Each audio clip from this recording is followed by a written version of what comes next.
बात बहुत ही पुरानी है। सूर्यनगर के राज्य पर राजा चंद्रभूषण का राज था। वह दिन रात इसी उधेड़-बुन में लगा रहता था कि किस प्रकार से अधिक धन संचय किया जा सके। ज़्यादा से ज़्यादा धन की लालसा में उसने प्रजा पर बहुत से कर लाद दिए थे, जिससे प्रजा की आर्थिक स्थिति बहुत ही खराब हो गई थी। राजा के खजाने में बढ़ती हुई स्वर्ण मुद्राओं, आभूषणों और हीरे जवाहरातों को देखकर राजा की आंखों में चमक बढ़ जाती थी। एक वर्ष की बात है, राजा के राज्य में बारिश नहीं हुई। भीषण सूखा पड़ गया, लेकिन राजा द्वारा लगाए गए कर भी उनकी चिंता के विषय थे। प्रजा की दयनीय हालत देखकर भी राजा का मन द्रवित नहीं हुआ। उसे अपने राजकोष से बहुत ही ज़्यादा मोह था। अपने राजकोष में से वह प्रजा के कल्याण के लिए एक भी कौड़ी खर्च करना नहीं चाहता था। एक दिन एक साधु घूमता हुआ उस राज्य में पहुंचा। वहां की प्रजा की बुरी हालत देखकर उस साधु का मन बड़ा ही दुखी हुआ। साधु ने मन ही मन में राजा से मिलने की ठान ली और राजमहल जा पहुंचा। अपने महल में साधु को देखकर राजा ने कहा, पधारिए महात्मा, राजमहल में आपका स्वागत है। कहिए मैं आपकी क्या सेवा कर सकता हूँ। साधु ने कहा, राजन, मेरा अंतिम समय निकट आ गया है। मेरी इच्छा है कि परलोक में जाकर कुछ दिनों तक बड़ा ही वैभवपूर्ण जीवन व्यतीत करूं। इसके लिए मुझे कुछ स्वर्ण मुद्राओं की अत्यंत आवश्यकता है।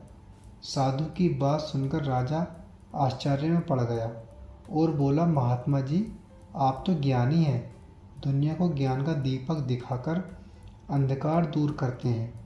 लेकिन क्षमा कीजिए, शायद आप इतना भी नहीं जानते हैं कि परलोक में कुछ भी नहीं ले जाया जा सकता। वहाँ तो खाली हाथ ही जाना पड़ता है।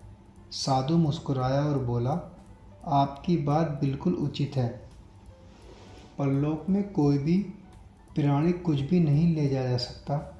फिर आप क्यों व्यर्थ में धन के मुंह में पड़े हैं। आप प्रजा के पालक हैं। आप अपना कर्तव्य भूल रहे हैं।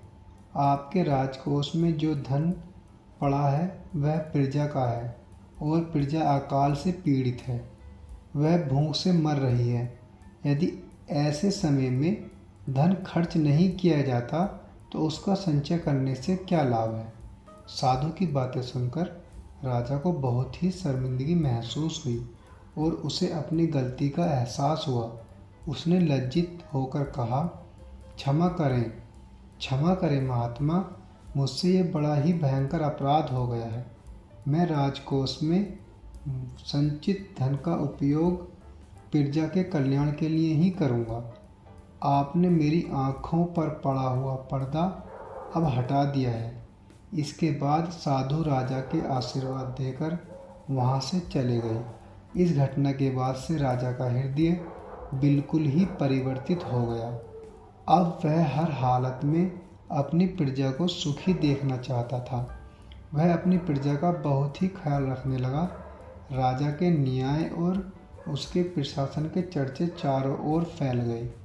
एक दिन की बात है, राजा बड़े ही ठाट बाट के साथ अपनी सवारी पर निकला। मंत्री, सेनापति, सैनिकों का तमाम झाम उसके साथ था। आनंद और उल्लास का वातावरण था। चारों ओर उनकी जय जयकार हो रही थी। थोड़ी ही देर बाद उनकी सवारी शहर के बाहर के क्षेत्र में पहुंच गई। ये एक ऐसी सड़क थी जो जंगल के पास से गुजरती थी। तभी अचानक एक दुर्घटना हो गई। एक पत्थर राजा के सर में आकर लगा और खून बहने लगा। एक ही क्षण में विषाद छा गया। सुरक्षा सैनिकों के लिए यह बड़े ही आश्चर्य की बात थी। राजा स्वयं भी इस बात से बड़े ही चिंतित थे।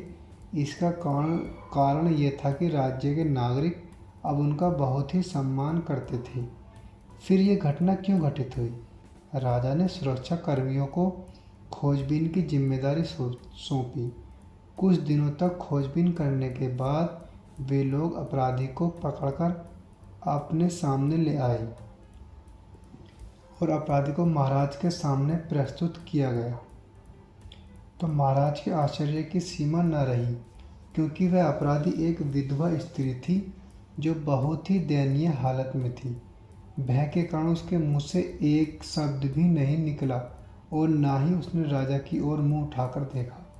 महाराज ने आज्ञा दी, तुम्हें अपने पक्ष में कुछ कहना है तो कहो। वह स्त्री बहुत ही साहस करके बोली, महाराज, मैंने एक जघन्य अपराध किया है, मुझे मृत्युदंड दिया जाए।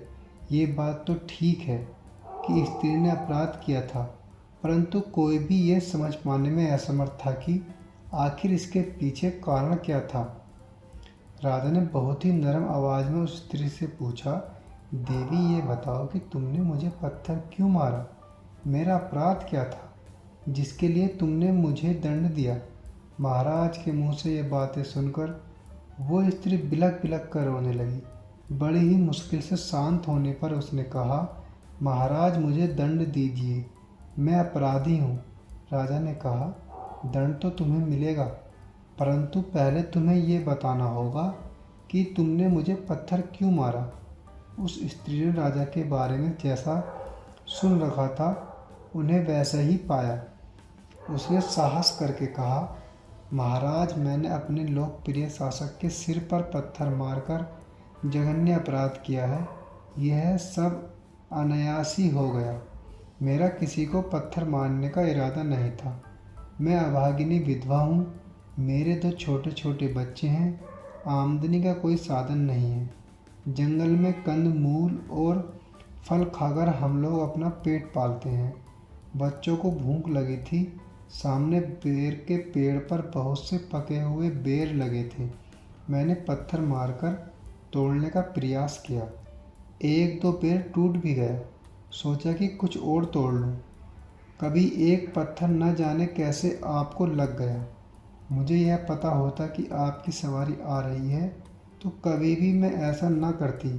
मैं अपराधी हूँ, मेरे टुकड़े टुकड़े कर दीजिए, लेकिन मेरे दिल के 2 टुकड़े आपकी शरण में हैं।